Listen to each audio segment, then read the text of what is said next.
بسم اللہ الرحمن الرحیم۔ آسان ترین تیز رفتار طریقے سے قرآن پاک سیکھیں اور سمجھیں۔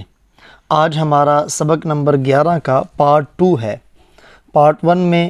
ہم نے پڑھا کہ فعل مضارع اس کو فعل ماضی سے بنایا جاتا ہے، اور بنانے کا طریقہ کیا ہے کہ فعل ماضی کے شروع میں فعل مضارع کی علامت لگائی جاتی ہے۔ فعل مضارع کی علامت کے بارے میں نے آپ سے عرض کیا کہ 4 حروف فعل مضارع کی علامت ہیں: حمزہ، تا، یا، نون۔ ان چاروں حروف کے مجموعے کو حروف عطین کہتے ہیں۔ ان میں سے کوئی ایک حرف فعل ماضی کے شروع میں لگتا ہے تو وہ فعل مضارع بن جاتا ہے۔ لیکن یہاں ایک بڑی اہم چیز سمجھنے والی ہے کہ فعل ماضی کے جب ہم نے صیغے اور بنائے، یعنی تثنیہ کا، جمع کا، مؤنث کا، پھر مخاطب کا، تو وہاں صرف اور صرف تبدیلی۔ تمام وہ دوست جو اس چینل پر نئے ہیں اور انہوں نے ابھی تک ہمارے چینل کو سبسکرائب نہیں کیا، ان سے گزارش ہے کہ ہمارے چینل کو سبسکرائب کر لیجئے اور اس کے ساتھ نظر آنے والے بیل کے آئیکن پہ کلک کرنا مت بھولیں۔ یہ ایک فرق ہے فعل ماضی اور فعل مضارع میں، کہ فعل ماضی میں دوسرے صیغے بناتے وقت تبدیلی صرف اس کے آخر میں ہوتی، کہ تثنیہ بنائیں تو آخر میں الف آ جاتا ہے، جمع بنائیں تو آخر میں واو آ جاتی، پھر مخاطب کا بنائیں تو آخر میں تا آ جاتی، ایسے ہی آخر تک۔ لیکن فعل مضارع میں یہ تبدیلی شروع میں بھی ہوتی ہے اور آخر میں بھی ہوتی ہے۔ جیسے شروع میں کہیں یا لگے گا اگر غائب کا صیغہ ہے، اور تثنیہ میں آخر میں الف اور ساتھ نون، اور پھر جمع میں آخر میں واو اور نون، اور شروع میں حمزہ، تا یا نون میں سے کوئی ایک حرف لازمی لگے گا۔ جیسے آپ کے سامنے یہ 2 خاکے بنے ہوئے ہیں، ایک طرف ماضی ہے، فعل، فعلا، فعلو، فعلت، فعلت، فعلتما۔ آپ نے غور کیا کہ یہاں جتنی بھی چینجنگ آ رہی ہے صیغے بننے میں وہ آخر میں ہے، اور اس کے سامنے فعل مضارع کے صیغے ہیں، یہاں آپ کو تبدیلی شروع میں بھی اور آخر میں بھی دونوں میں نظر آ رہی۔ جیسے یفعل، یفعلان، یفعلون، ان 2 صیغوں میں یفعلان، یفعلون، آخر میں بھی تبدیلی ہے اور شروع میں یا لگی ہوئی ہے۔ آگے والے 3 صیغوں میں دیکھیں شروع میں تا ہے اور آخر میں بھی تبدیلی ہو رہی ہے، اور پھر اس سے آگے افعلوا کے شروع میں حمزہ ہے اور نفعلوا کے شروع میں نون لگا ہوا ہے۔ تو ماضی اور مضارع میں یہ ایک بہت بڑا فرق ہے کہ ماضی میں تبدیلی صرف آخر میں ہوتی ہے دوسرے صیغے بناتے وقت، اور مضارع میں شروع اور آخر دونوں میں ہی ہوتی ہے۔ جیسے ہم نے پڑھا تھا کہ ماضی کے 3 بڑے وزن ہیں، 3 ماضی کے شکلیں ہیں جن سے آگے باقی گردانے اور باقی صیغے بنتے ہیں: فعل، فعیل، فعل، اور پھر ان سے آگے جو مضارع بنتا ہے پچھلے سبق میں ہم وہ بھی پڑھ چکے کہ فعل سے مضارع 3 طرح کا آتا ہے: یفعل، یفعل، یفعل، اور فاعل سے مضارع 2 طرح کا آتا ہے، یعنی یفعل، یفعل، اور فاعل سے صرف ایک ہی آتا ہے۔ اس سے معلوم ہوا کہ ماضی کے تو 3 وزن ہیں، 3 شکلیں ہیں: فعل، فعل، فعل، جبکہ مضارع کی بھی 3 ہی شکلیں ہیں، اگرچہ وہ فعل سے 3 طرح آئے لیکن آئیں گی وہ 3 ہی شکلوں میں۔ جہاں بھی آپ کو مضارع ملے گا تو اس مضارع کی یہی 3 شکلیں ہوں گی، اس سے خارج کوئی نہیں ہوگا: یفعل، یفعل، یفعل۔ چنانچہ یہاں جیسے ہم نے پیچھے ماضی میں پڑھا تھا کہ ماضی کے 6 سانچے ہیں، مشہور سانچے، اور ان میں 4 کثیر الاستعمال ہیں، زیادہ استعمال ہونے والے، اور وہاں میں نے عرض کیا تھا کہ زیادہ تر مشق ہم ان 4 پہ کریں گے۔ تو یہاں مضارع میں بھی ہم مشق انہی 4 کے اوپر کرتے ہیں۔ سب سے پہلے ضرب، اس سے بنا یضرب، یضرب کی آپ گردان پڑھ لیں: یضرب، یضربان، یضربون، تضرب، تضربان، تضربون، اضرب، نضرب۔ یضرب وہ ایک مرد مارتا ہے یا مارے گا، یضربان وہ 2 مارتے ہیں یا ماریں گے، یضربون وہ سب مارتے ہیں یا ماریں گے، تضرب آپ مارتے ہو یا مارو گے،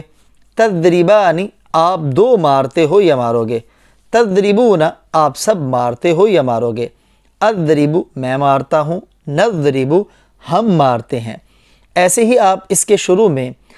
سیپریٹڈ پرونون یعنی ضمیر منفصل لگا کے بھی اسے مکمل پڑھیں، جیسے ہم نے یفعلو کے اوپر کیا، ہوا یضرب، ہما یضربان آخر تک۔ ایسے ہی آپ مؤنث کے شروع میں ضمیر منفصل سیپریٹڈ پرونون لگائیں اور مکمل گردان پڑھیں، ہی تضرب، ہما تضربان، ہن یضربن، انت تضربین آخر تک۔ پھر اسی باب کے آخر میں آپ اٹیچڈ پرونون لگائیں، ضمیر متصل، یہ صیغہ ایک ہی رہنے دیں پہلا ہی مفرد کا، اگرچہ باقی صیغوں کے آخر میں بھی آپ اسی طرح ضمیر لگا سکتے ہیں، لیکن مشق ایک میں کر لیں، باقیوں میں آپ کو خود بخود سمجھ آ جائے گی۔ یضربہ، یضربہما، صرف ضمیر کو آخر سے چینج کریں تثنیہ اور جمع کے اعتبار سے، یضربہم،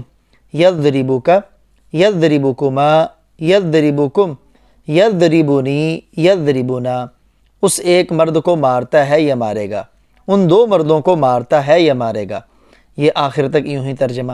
ایسے ہی مؤنث کی ضمیر لگائیں، یضربہا، یضربہما، یضربہن، یضربکی، یضربکما، یضربکن،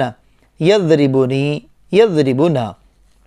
ایسے ہی آپ باقی جو تین ہیں، مثلا ناصرہ ہم نے وہاں پڑھا تھا جس کی علامت نون ہے، تو اس کی گردان بھی پڑھیں، ینصر، ینصران، ینصرون۔ ایک گردان آپ کو یاد ہوگی تو باقی آپ اسی طرح پڑھ سکتے ہیں اور ترجمہ بھی کر سکتے ہیں۔ پھر مؤنث پڑھیں، پھر ان کے ساتھ ضمیر منفصل یعنی سیپریٹڈ پرونون لگائیں مذکر کے شروع میں، پھر مؤنث کے شروع میں، اور پھر اٹیچڈ پرونون لگائیں، ینصرہ، ینصرہما، ینصرہم، ینصرک، ایسے۔ اسی طرح سامعہ جو ہم نے پیچھے پڑھا، سنا اس ایک مرد نے، اسی سے فعل مضارع آئے گا یسمع، اس کی بھی آپ مکمل گردان پڑھیں۔ ایسے ہی ہم نے فاتحہ پڑھا، کھولا اس ایک مرد نے، یہاں بھی گردان مکمل پڑھیں، پھر سیپریٹڈ پرونون لگا کے پڑھیں، پھر اٹیچڈ پرونون لگا کے پڑھیں۔ انشاءاللہ آپ کو اس کو یاد کرنے کے بعد پھر پڑھنا آسان بھی ہوگا، اور قرآن پاک میں جہاں بھی یہ آئے گا آپ کے لیے سمجھنا بھی آسان ہوگا۔ اب اس کی ہم مشق قرآن پاک سے کرتے ہیں، تاکہ قرآن پاک میں دیکھ لینے کے بعد پھر آپ کو اس چیز کا احساس ہوگا کہ یہ قرآن پاک میں کیسے آتا ہے۔ قرآن پاک میں دیکھنے سے ہم ایک تو قرآن پاک میں غور و فکر کرنا، قرآن پاک کو سمجھنا اور قرآن کو اپنی زندگی میں لے کے آنا۔ جیسے سورہ شورى 25ویں پارے کی صورت ہے، اس کی آیت نمبر 12، اللہ جل شانہ فرماتے ہیں لہو، دیکھیں لام حرف جار ہے، اس کے ساتھ اٹیچڈ ضمیر ملی ہوئی ہے، اور یہ سبق آپ پڑھ چکے ہیں۔ لہو اسی کی ہے یا اسی کے لیے ہے، مقالید کنجیاں، السماوات آسمانوں کی، والارض اور زمین کی، واو کا معنی اور، الارض زمین کی، یعنی آسمانوں زمین کی کنجیاں اللہ ہی کے لیے ہے، اللہ ہی کے پاس ہے۔ آگے یبسط الرزق، وہ کشادہ کرتا ہے، رزق روزی، لمن جس کے لیے، لمن لام حرف جار ہے، یشاء وہ چاہتا ہے، ویقدر اور تنگ کرتا ہے، انہو دیکھیں جو 6 خاص حروف ہم نے پڑھے تھے اس کے ساتھ اٹیچڈ ضمیر ملی ہوئی ہے، بے شک وہ، بکل شیء کل کا لفظ بھی ہم پڑھ چکے ہیں، ہر چیز کو، علیم خوب جاننے والا ہے۔ یہاں یبسط، یفعل، دیکھیں شروع میں یا مضارع کی علامت ہے، اور یہ یفعل عین کے اوپر سین عین کلمہ ہے اس کے اوپر پیش ہے، کشادہ کرتا ہے یا کرے گا۔ یقدر آگے آپ غور کریں، یہ یشاء بھی ہے، لیکن یہ آگے ہم پڑھیں گے تو وہاں آپ کو سمجھ آ جائے گا اس طرح کا وزن، لیکن جو ابھی ہم پڑھ چکے ہیں یقدر یفعل کے وزن پر، اور تنگ کرتا ہے۔ اسی طرح قرآن پاک کی سب سے پہلی سورت سورۃ الفاتحہ، ہر نماز کی رکعت میں ہم اسے پڑھتے ہیں، تو یہاں غور کریں، ایاک نعبد، ایاک تیری ہی، نعبد ہم عبادت کرتے ہیں، یہ ایاک اس کے بارے میں بھی انشاءاللہ ہم قرآن عربی کا سبق پڑھیں گے۔ نعبد یہاں غور کریں، نفعل شروع میں نون مضارع کی علامت ہے، اور آپ وہاں پڑھ چکے ہیں کہ مضارع میں نون آتا ہے جمع متکلم کے لیے، ہم سب، نعبد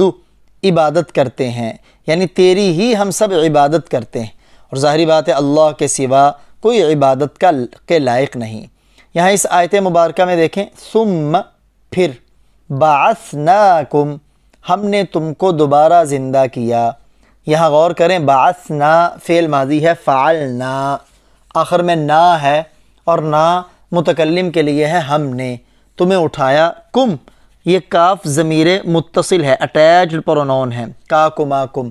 اور ہم نے تمہیں دوبارہ اٹھایا۔ من بعد موتکم تمہاری موت کے بعد، بعد کا لفظ بھی آپ پڑھ چکے، موت موت، کم اٹیچڈ پرونون اسے بھی آپ پڑھ چکے۔ لعلکم لعل بھی آپ پڑھ چکے ہیں 6 خاص حروف میں، تاکہ تم، لعل شاید یا تاکہ، کم اٹیچڈ پرونون ہے، تاکہ تم تشکرون، دیکھیں یفعلون تفعلون، تا مضارع کی علامت ہے اور یہ واو نون بتا رہا ہے کہ یہ جمع ہے، تاکہ تم شکر ادا کرو۔ اس آیت میں آپ غور کریں کہ کتنے لفظ ہیں جو آپ کو پچھلے اسباق کی وجہ سے اس آیت میں خود بخود سمجھ آ گئے۔ ایسے ہی یہاں دیکھیں اللہ جل شانہ کن کی توبہ قبول فرماتے ہیں، اس آیت میں اس کا ذکر ہے، وَهُوَ الَّذِي، واو اور ہوا، سب سے پہلا ہمارا سبق وہ اسی سے متعلق تھا، سیپریٹڈ پرونون، اس میں پہلا وہ، الذی، الذی کا معنی بھی وہ ہے، جب ہوا اور الذی دونوں آتے ہیں تو پھر ترجمہ کرتے ہیں اور وہی ہے، اور وہی ہے، یقبل جو قبول کرتا ہے۔ یہاں غور کریں یہ فعل مضارع ہے یفعلو کے وزن پر،